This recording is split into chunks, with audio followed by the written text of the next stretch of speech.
We're going to be looking at a response to Rabbi Singer's video entitled, Jesus' Sermon on the Mount Isn't Kosher.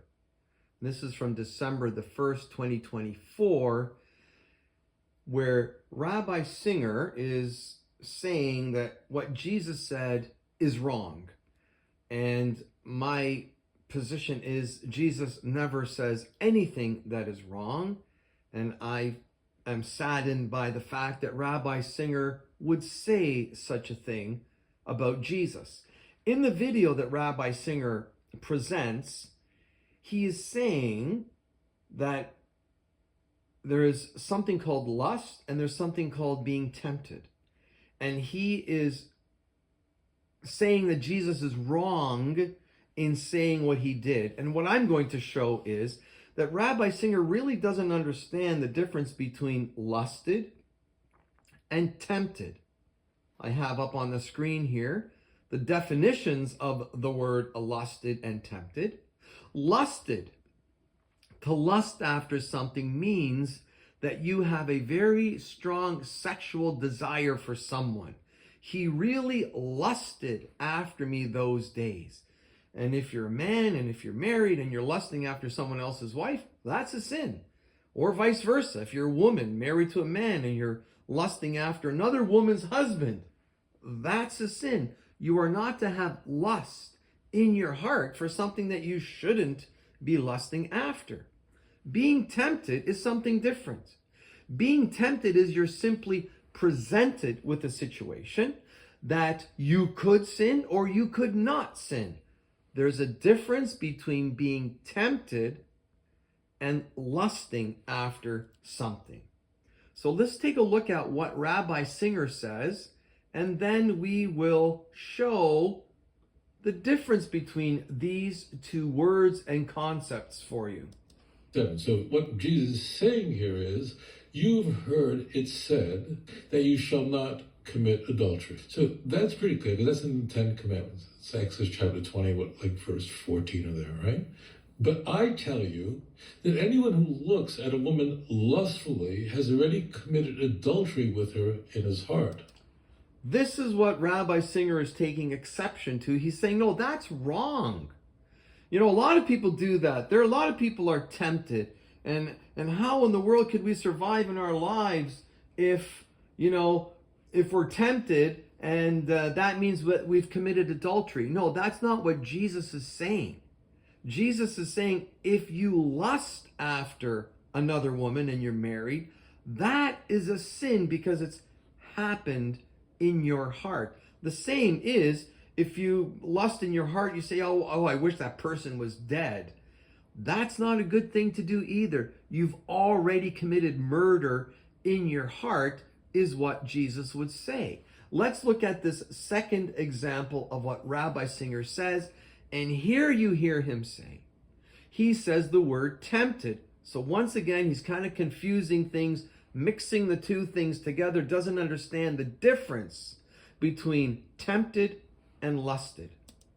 What makes people great is that they are tempted and resist that temptation. So here he flips into being tempted, which is not what Jesus said. Jesus said lusted.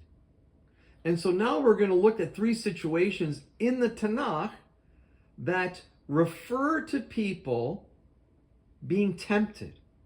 In two of the cases, Joseph and the Rechabites, they were tempted and did not sin. In the third case, David was tempted and he did sin. But let me read for you first James chapter 1, a couple of verses so that it becomes clear in your mind that when you're lusting after someone in your heart, or you're lusting after money, you're lusting after murdering someone, these are evil thoughts that come out of your heart. Jesus said, it's not what comes out of your, what makes sin is what comes out of your heart. These evil desires that you have in your heart, this is the thing that you need to have changed.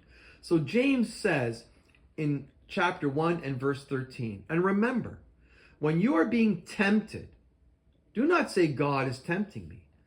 God is never tempted to do wrong, but he never tempts anyone else.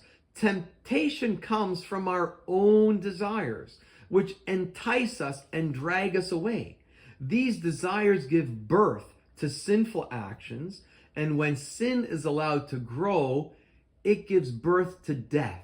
So what James is saying, you may be confronted with a situation, and you may in your heart start lusting after something because of that temptation, and that is the sin that Jesus is talking about. Let's look at these examples of being tempted in the Tanakh.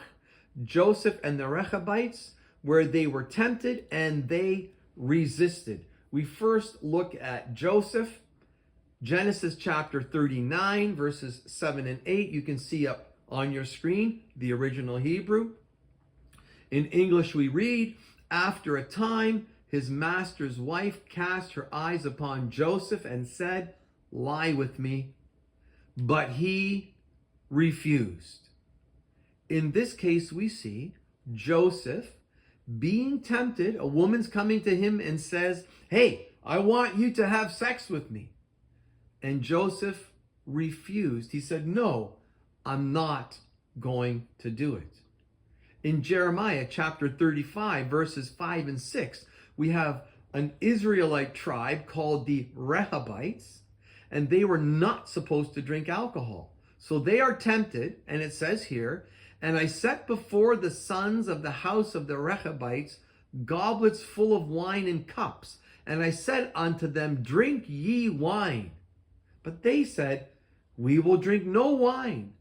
For Jonadab, the son of Rahab, our father, commanded us, saying, ye shall drink no wine, neither ye nor your sons forever. Second example of some people getting tempted to do evil, but in their hearts they said, no, I'm not going to go down that road.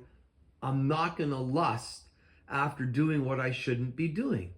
In the third case, David, in this case, is tempted. Unfortunately, he falls into temptation.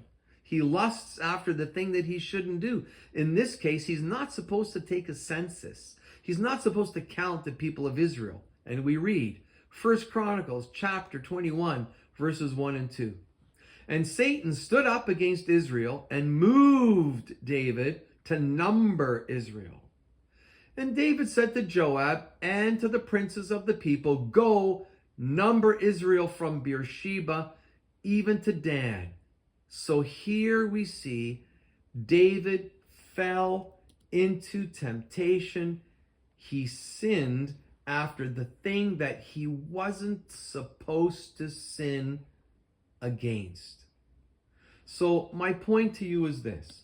When you read what Jesus said, and Jesus said, we read here in Matthew 5, and of course we don't have the scripture, what book or what translation we're using up on the screen from Rabbi Singer. So we're gonna look at the same verse he did, but we're just going to show you Matthew 5, 27, 28, Matthew 5,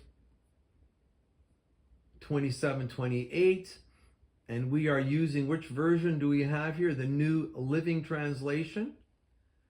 I like to know what translation I'm reading. I don't like it when Rabbi Singer puts up a verse on the screen and you don't know what translation he's using. So Jesus said, you have heard the commandment that says you must not commit adultery. You can't do that action of going to bed with another person's spouse. But I say, anyone who even looks at a woman with lust has already committed adultery with her in his heart. So that we see here. And so my point to you is this. When you listen to people talking about the Bible, you need to understand the English language because they can use words, throw them around, mix them together as if they mean the same thing. In this case, we have seen being tempted is not a sin. but lusting in your heart after that which you shouldn't is a sin according to Jesus, who never lies.